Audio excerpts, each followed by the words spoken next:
Pengusaha dan selebgram Rico Valentino diduga mengeroyok seorang sampai akhirnya menjadi tersangka.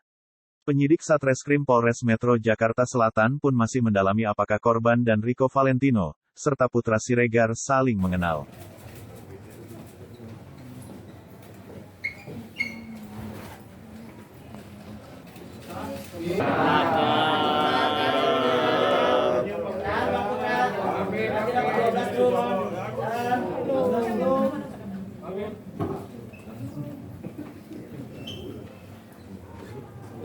Sebenarnya kejadian ini kan dari tanggal 2 Maret, udah lama ya, dan penanganannya memang dari korban itu melaporkan tapi tidak sempat membuat LP karena dia cuma mengambil visum sebagai bukti bahwa memang ada kejadian dan dia sebagai korban. Kemudian tadinya pihak korban itu menunggu adanya mediasi sehingga ada pembicaraan damai, tapi setelah menunggu belum adakan mediasi. Setelah itu tanggal 16 Maret pihak korban mendatangi Polres untuk membuat LP, laporan polisi gitu. Nah, dari situ kita melayangkan panggilan, undangan maupun panggilan sampai dengan alasan dari pihak dari tersangka bahwa dia akan menjalankan ibadah umroh.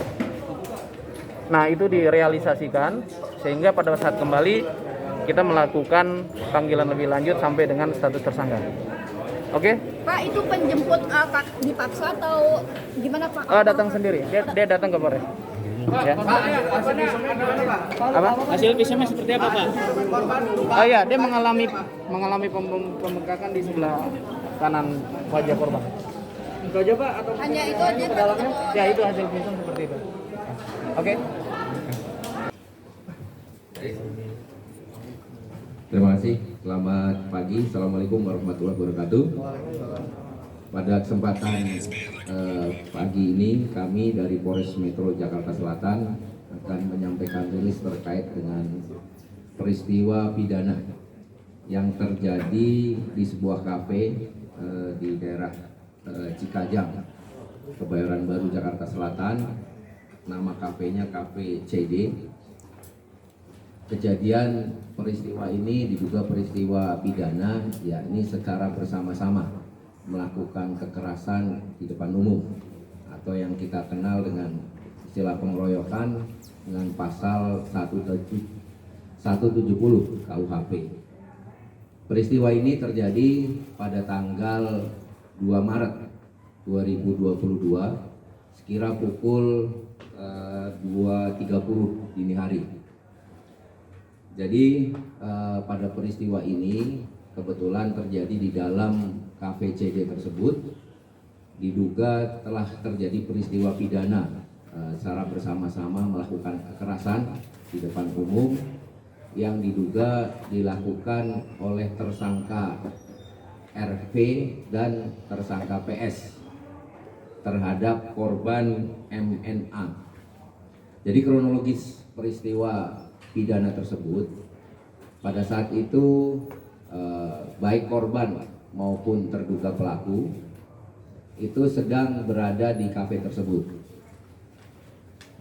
Kondisinya ada yang sedang dalam keadaan minum, ya, dan kemudian peristiwa ini dipicu karena ada salah satu kawan perempuan yang ada di kelompok RV dan PS ini kemudian mendatangi ke mejanya korban MNA. Entah apa yang dibicarakan, ya ini dalam proses penyidikan yang kami lakukan. Namun kemudian tersangka RV itu tidak senang dengan peristiwa tersebut, sehingga kemudian mendatangi korban MNA dan kemudian melakukan pemukulan terhadap korban MNA, dan kemudian tersangka PS juga ikut bersama-sama di situ dengan dia menendang dan mendorong tersangka MNA. Dari peristiwa tersebut terekam CCTV yang ada di dalam kafe tersebut.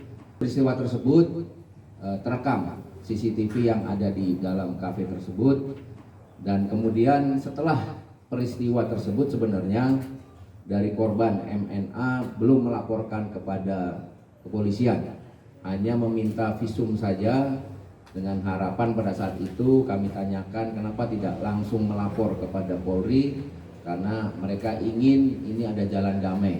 Ya, mereka bercoba menghubungi pihak RV dan PS, namun sampai dengan 2 minggu kurang lebih tidak ada tanggapan, sehingga tanggal 16 Maret baru kasus ini dilaporkan kepada Polri secara resmi, dan kemudian kami dari Polri melakukan proses penyelidikan maupun penyidikan terhadap kasus ini. Atas perbuatan tersangka ini, maka kedua tersangka dijerat dengan pasal 170 KUHP dengan ancaman hukuman 5 tahun penjara. Demikian yang bisa kami sampaikan.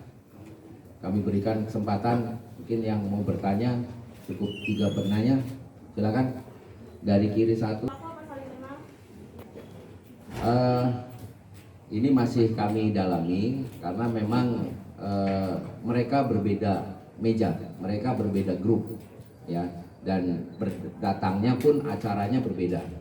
Kalau RV dan PS ini datang untuk menghadiri acara ulang tahun temennya yang memang mengundang mereka untuk hadir di tempat itu. Sedangkan MNA memang datang tidak dalam acara ulang tahun tersebut. Demikian.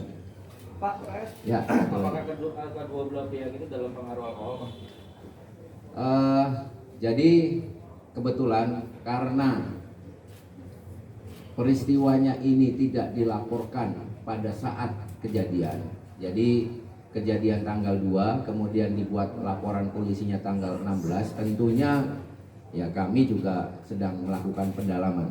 Ya, karena sekali lagi pengaruh alkohol itu apalagi sudah 14 hari tentunya sudah tidak efektif, kecuali memang pada saat itu kejadian kemudian dilaporkan.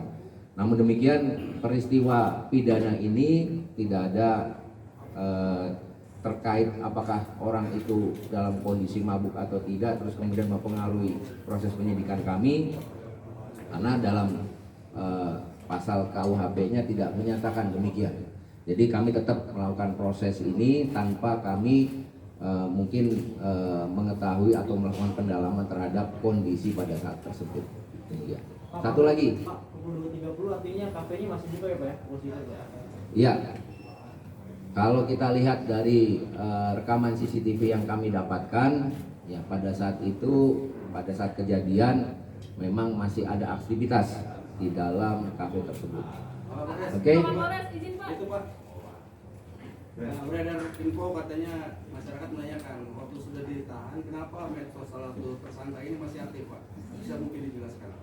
Ya, terima kasih.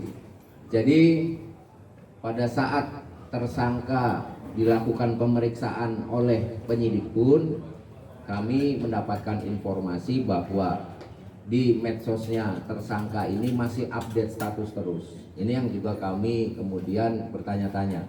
Sampai kemudian kami juga mendapatkan informasi pada saat tersangka sudah resmi dilakukan penahanan, itu juga masih update status.